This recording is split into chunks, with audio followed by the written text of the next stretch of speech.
In the realm of relationships, conflict is often viewed more exclusively through a lens of negativity, often synonymous with things like drama, breakups, discord, or discomfort.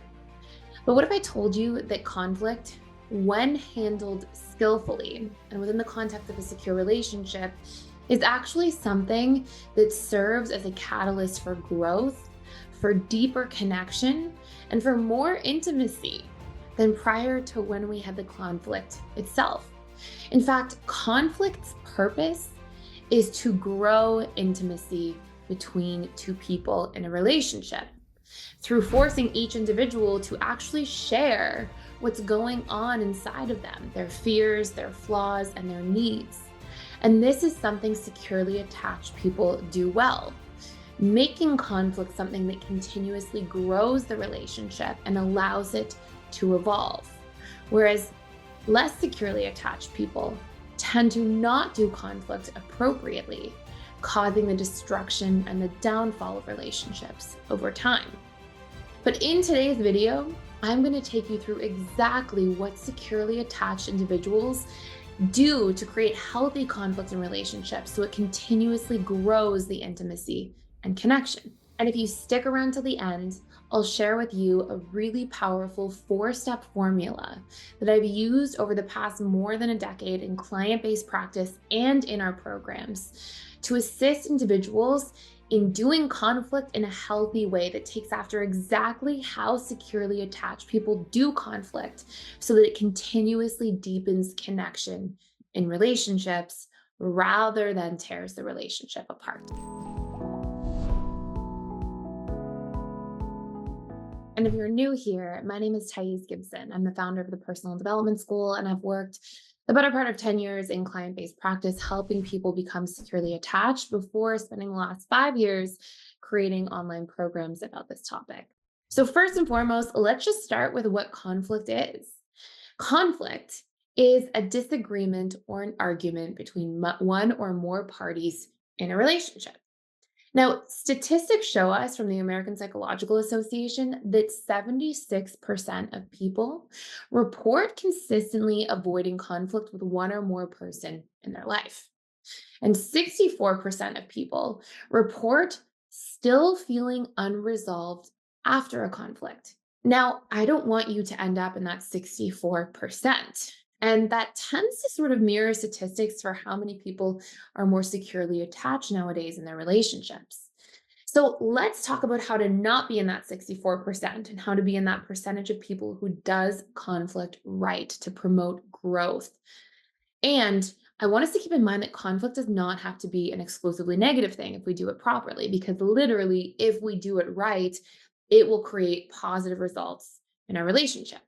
Now, if you're not already familiar, secure people statistically report feeling more fulfilled in their long term relationships and statistically have relationships that last longer due to an overarching 4 crucial things. Number one, when it comes to conflict, securely attached people lay out all of their cards on the table. So they won't say half truths as a means of avoiding the conflict. This is something a lot of people will do. If you feel truly upset about something, but you don't want to rock the boat, you may find yourself saying things like, oh, yeah, it upset me a little bit, but it's not that big of a deal. Or if you're trying to avoid the conflict altogether, you may even say, I'm fine, that didn't even bother me. See, these are the things that secure people do not do in healthy relationships. They actually express everything that they're truly experiencing, but they do it in a healthy way. We are going to come to that formula at the end of this video, but these are just the overarching themes so far. So they lay all of their cards on the table. The second thing is they empathize with each other's point of view. Now, I really want to dive into this for just a moment. You can empathize with somebody's point of view and emotions around something while still having a boundary or disagreeing with their behavior. So let me give you an example of this. Let's say that I have Bob, who's my coworker, and Bob comes into my office and Bob gets really angry and he yells and he breaks the vase that's in my room. You know, I'm going to see that Bob is really upset and angry, but I definitely don't agree with his behavior, nor will I try to agree with him coming into my room and yelling and breaking something as a means of resolving the conflict. So, what I would do in that situation, as an example, is I might say, "Hey, Bob, I can see that you're really hurt and really upset. And it's absolutely not acceptable to be coming in and breaking things, nor is it acceptable for you to be raising your voice." Now, obviously, if somebody's coming into your space and breaking things, maybe it calls for a different approach, like locking your door, like calling the police if you don't know the person. But, in actual reality, we can have a partnership where somebody raises their voice or somebody says something that we've deemed to be inappropriate and unacceptable, and we can still validate their feelings. I can't actually tell you how powerful of a tool that was for me when I was working in client practice for 10 years or so. I would constantly go to people, and when I could see them escalating with their partner, I would validate their feelings, but still tell them, "Hey, that behavior of raising your voice is not appropriate here." And as long as somebody feels like their feelings are validated, it helps them really feel seen and heard. And that's why we're yelling in the first place. We're raising our voice at a subconscious level to try to get seen and heard. It's really a strategy. Number three thing that securely attached individuals do differently is they negotiate by being open to somebody else's perspective. They keep an open mind to somebody else's perspective and to somebody else's needs, but they still take themselves into consideration. Let me give you an example for this one as well. Let's pretend that I have a neighbor, and my neighbor says, "Thais, I want you to come and help me move all of my belongings out of the house this evening from 8 p.m. until 2 in the morning." And let's say I have plans with my husband this evening to get dinner. I'm not going to just say yes because I like somebody, I care about my neighbor, and because they asked. No, I am going to take myself into consideration while being open minded to their request. And what that would look like is me taking a look and going, am I willing to cancel my plans with my husband? No, I'm not, because we only have a certain amount of time we get to spend being really present each week. Am I willing to maybe go a little bit later to the plans with my husband? Perhaps. Okay, how much later? Well, maybe an hour later. So, in that particular case, I may go to my husband and say, "Hey, let's do dinner an hour later. I'm going to pop over to our neighbors and help them pack up for an hour." Or maybe I say, let's pretend I'm not willing to shift my plans. I might say, "You know what? I'm not able to come help you move tonight at all," to my neighbor, "but I'll bring you some dinner back so you don't have to take extra time out of your evening when you're already so busy moving, so I can bring you that food back from dinner." Right? So there's this element of I am able to keep an open mind to the other person's request while also considering my own truth in the situation. And this is something securely attached individuals do around conflict and even just around negotiation of requests on a regular basis. They are open to hearing the other person and open to trying to contribute, but not in a way that abandons the relationship they have to themselves. So, I have some really exciting news, and it's that integrated attachment theory training is back. So, who is this for? Well, of course, this is for any individual who wants to make an impact and really be of service to others while also obtaining freedom and flexibility and abundance in their lives. And this is also for anybody who's already a counselor, a therapist, a coach, and just really wants to expand their toolkit. We've had so many people enter into the integrated attachment theory program because they're just looking to obtain a certain degree of mastery in terms of understanding their own attachment patterns and also the attachment patterns of maybe their children or partner or other loved ones in their lives, so they can really support those people and understand them more deeply. So if you're interested, click the link below to learn more and dive in with me. And I'd love to see you on the other side before seats run out. A number four piece that healthy, secure people tend to do very well is they create a strategy to prevent a conflict from recurring.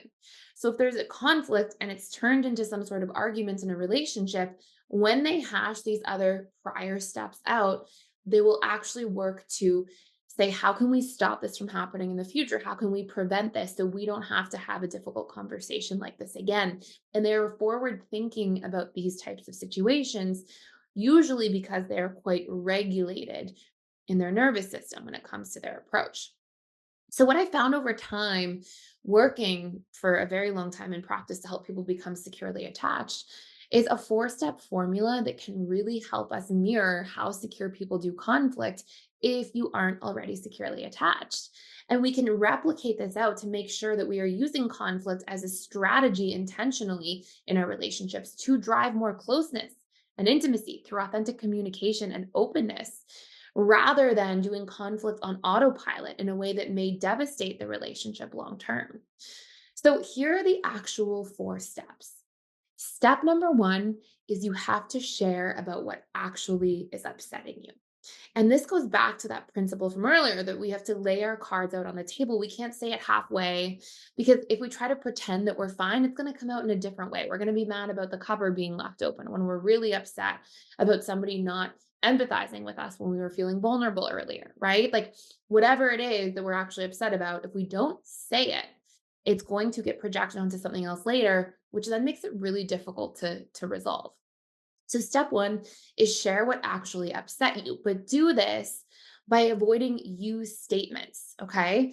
Try to turn this period of discussion or this piece into, here's what I experienced in the situation. Okay. So, let's say, for example, that you asked your partner to call you, and let's say they didn't call you back when they said that they would. And maybe for you, you experienced that as, I really needed this person and they weren't there for me. And maybe that made me feel alone. So, in that particular situation, you would share authentically, like a secure person would. Hey, it may not have seemed like a big deal. I know it's just a call, but for me, I was actually really needing to talk and I felt alone when we didn't get to connect. And that will help you be better heard and understood, rather than just saying, you never called me back. What's wrong with you? Right? We don't even get to be seen by our partner if we're just being upset and critical, but we are seen when we authentically share what our experience was personally in that situation. Step two, we ask for empathy. I cannot stress enough how important it is to just get our emotions validated. That makes us feel the majority of the way resolved in a conflict. So then you proceed to say, hey, I just need to hear that you can see why I would be hurt in this situation, or see why this situation wouldn't land well for me or would be uncomfortable. Again, I'm giving you options for how to say that based on your level of comfort and closeness you already have with somebody. The more close you are, the more vulnerable you may be, saying things like, I'm really hurt, rather than in a friendship or even, higher level relationship where you're just getting to know somebody on dates. You may say, hey, that didn't land well for me, or that was uncomfortable. The next step, step three, is to share what you need in order to feel relief. So we want to do this in a way that includes positive framing. Now, what positive framing means is that we are able to talk proactively about what we would like, rather than reactively about what didn't happen or we didn't like. An example of this would be, let's say that you are in a relationship, and in this particular week of the relationship, you haven't spent as much time with your partner as you would like to. Well, you may say something like, hey, I would really love for us to spend more time together this weekend. Let's plan a fun date. I really miss you. Rather than saying, hey, you never attempt to spend enough time and you don't care about the relationship. When we positively frame something, it stops us from tripping somebody's defense mechanisms. And as soon as somebody is on the defense, they are not hearing your need, which usually makes a person's attempt to communicate basically null and void. So we really want to use that positive framing experience so that we can actually be heard by our loved one. And step four, we want to talk about how we can prevent this situation from happening in the future. So this looks like us being able to say, if I'm feeling disconnected and we haven't had a lot of quality time together, let's try to create a strategy where no matter what, we spend 2 nights a week together on a date or being present with one another in some form, even if that's hanging out at home. And by doing this, we now put ourselves in a position where we are breaking the conflict pattern and preventing it from being something that could otherwise be consistently on repeat in a relationship. Now, if you want to dive further into conflict in a secure relationship for free, I have a course you can check out that details this out a lot and is called How to Do Conflict in a Healthy Relationship. And it's all about conflict resolution. I'll put a link to that course down below completely for free, just for a limited time. And in using that link, you actually gain access to all of the tools that we have at the Personal Development School, including live daily workshops with people like myself or other trained facilitators. I'm personally in there 3 days a week. So you can ask me any questions you have. We've got daily support groups in there to really be able to practice these tools in our Personal Development School for relationships. So I hope you enjoy. I'm so grateful you're here and stop by. Please subscribe to this channel if you don't want to miss any of our daily videos, and I will see you in the next one.